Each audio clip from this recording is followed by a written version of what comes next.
So, first of all, Clive Baker's Hellraiser revival is finally happening, and it's about damn time. The thing is, it ain't actually another asymmetrical horror party kind of game either. It's actually a full-blown single-player survival horror game that leans into the franchise's mythos. In fact, the original Pinhead actor, Doug Bradley, is back. Clive Baker's helping craft the story, and there's a puzzle box, and it's probably gonna ruin your life. If you've ever wanted Silent Hill meets Event Horizon with extra chains and suffering, this one's dialed in. No release date yet, but it's in the works for the PlayStation 5, Xbox Series X and S, and PC. Real horror, real Hellraiser. It is no joke.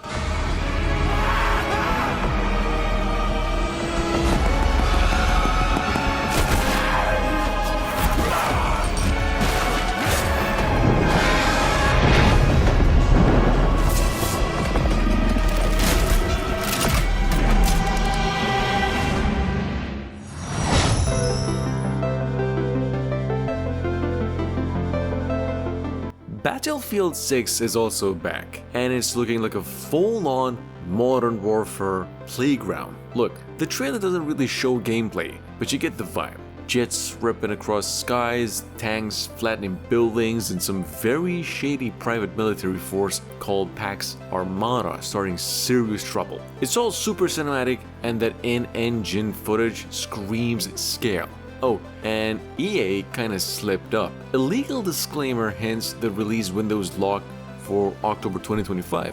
Also, rush modes returning and leaked weapons loadouts are already circulating. This one's not just another sequel, it's a Battlefield trying to claw back its crown. Multiplayer reveals drop in July 31st, and we are definitely watching closely.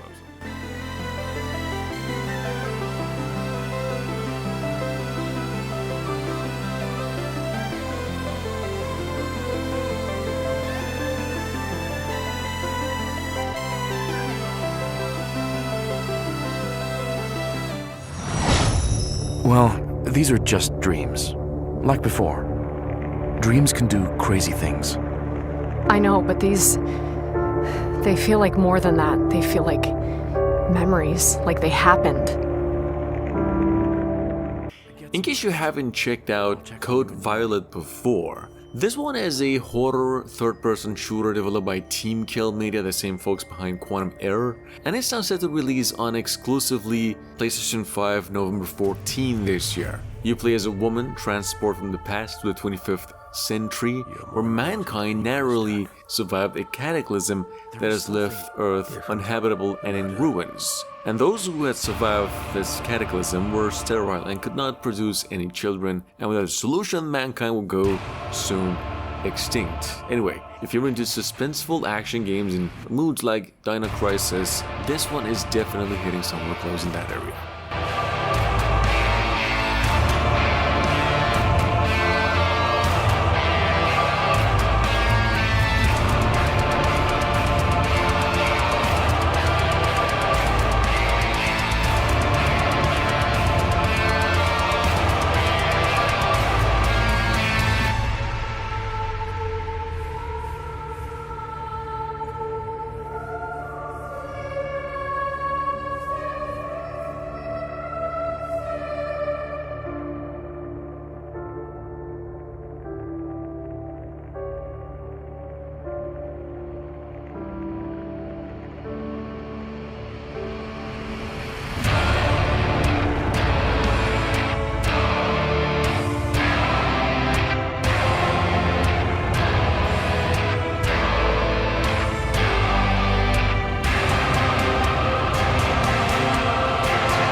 Beast of Reincarnation is actually Game Freak stepping way outside their Pokemon comfort zone for once, diving in with dark, post-apocalyptic Japan with some serious Souls-like vibes as well. Here you follow Emma, a cursed outcast, and her loyal dog, coup as they explore this twisted world filled with monstrous yokais and mechanical enemies. The combat looks super technical with timing-based parries and a pretty legendary ceiling blade, so you're gonna need some serious skills to survive out here. The atmosphere is pretty grim and mature. It's a big shift from what the Game Freak usually does. Plus, it hits day one on Xbox Game Pass in 2026, so everyone can jump in and test their mettle. 西暦4026年人類は滅亡を待つのみ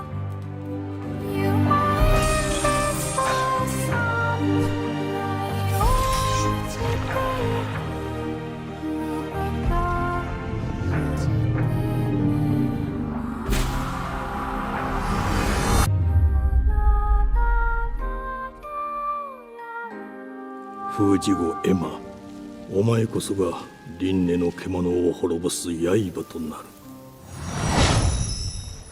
3 months since he disappeared.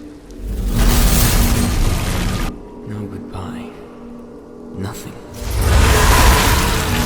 I don't know what's Moving on to number 5, it is Bleak Haven. It was revealed recently and it's honestly the type of survival horror game that grabs you with its atmosphere and then slaps you hard with the dread. Think Resident Evil gunplay for Far Cry style freedom and Silent Hill levels of emotional damage.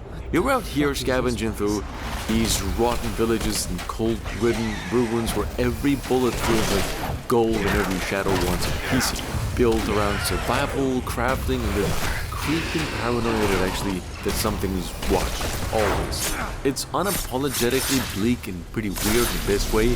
Basically, let's call this game a cinematic survival horror game, and it's giving strong don't look behind you energy. Keep it on your radar.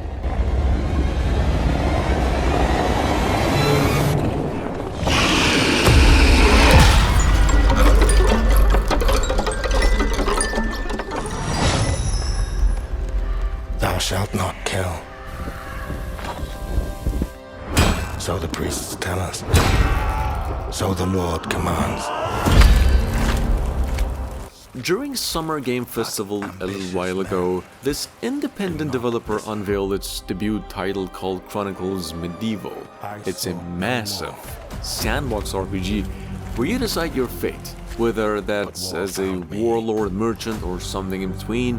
It's actually built with the use of Unreal Engine 5 by these developers who worked on Witcher 3, Assassin's Creed, and Red Dead 2 even, so expectations are pretty high at this point. You're gonna be fighting these brutal battles, recruit troops, lead armies, and even duel, and the thick of it. It's all about historical realism, right down to sword weight and formation tactics. It's co-op, custom battles, and no fixed story. You make the decision. Early access hits PC next year. This one could definitely be a serious sleeper hit. There is only death.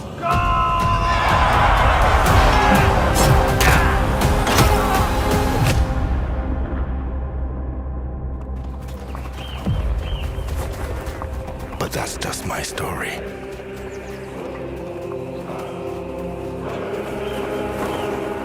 Go write your own.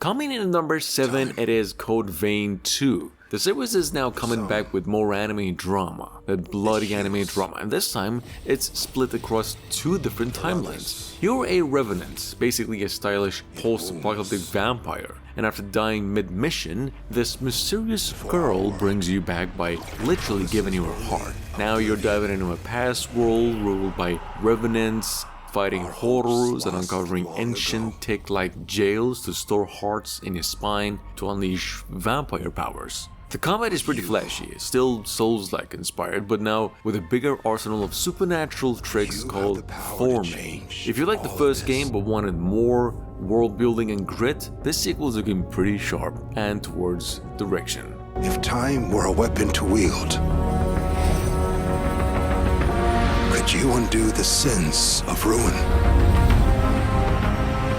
In this time, or maybe the next, you'll find how to save us all.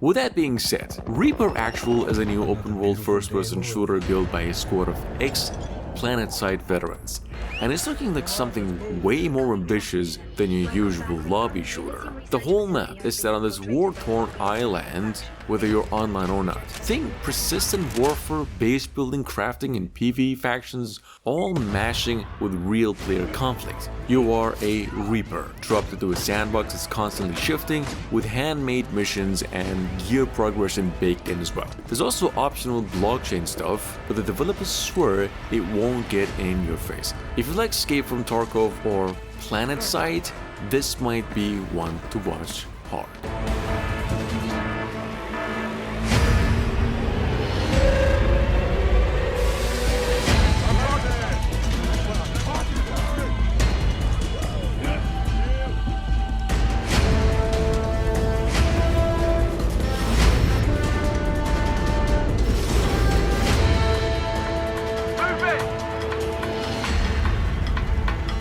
Mission accepted. Initiate base raid. Moving in. On your 6. Breach it. Move!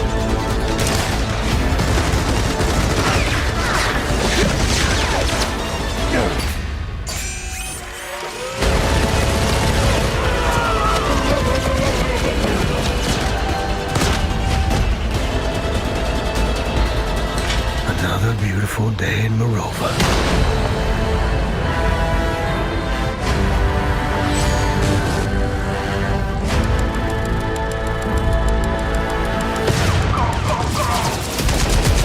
Welcome to Morova, Reaper.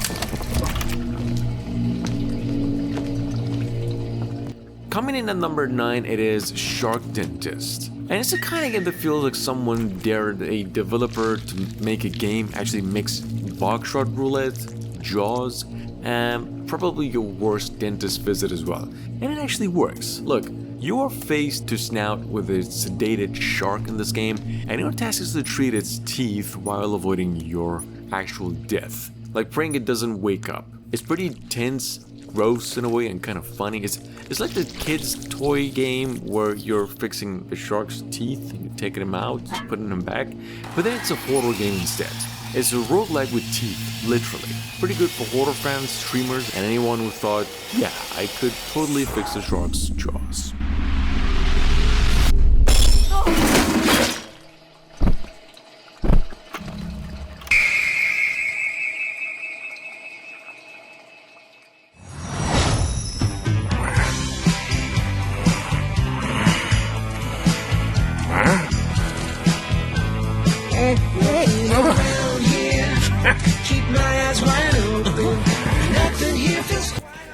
number 10, let's see.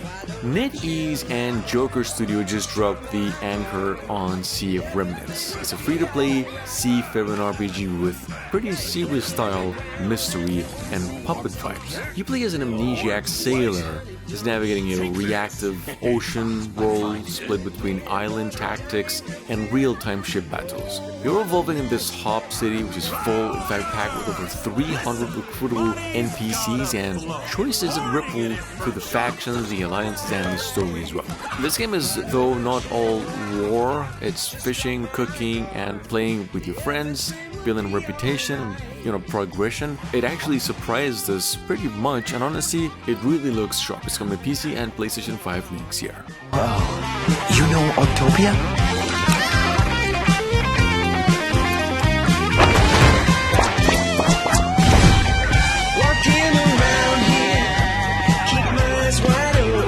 You know Octopia? What? Food?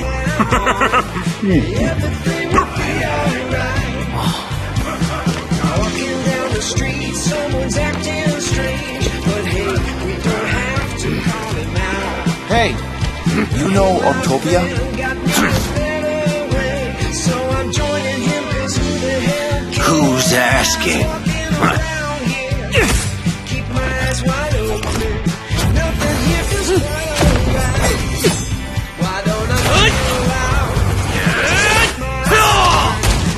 Everything will be alright. Tough guy, huh? Keep my eyes wide open. Why don't I chill out? Just to drop my guard. Everything will be alright. If something goes wrong, just let it be.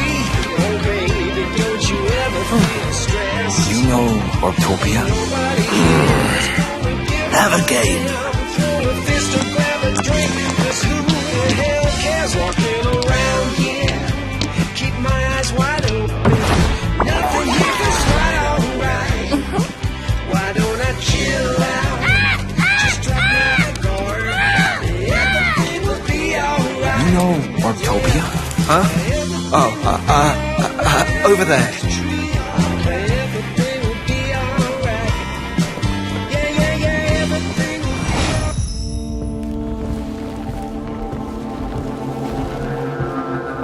And last but not least, we've got Eclipsium, which is one of those slow crawl horror games that doesn't need loud noises or jump scares. It just gets under your skin. It looks like it. You start alone in a cabin, and the vibe is already off.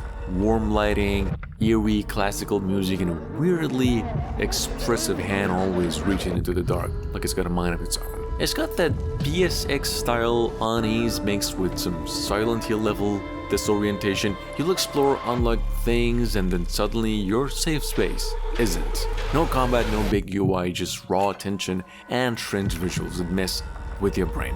If you're into surreal, atmospheric horror that plays you more than you play it, keep this one locked in.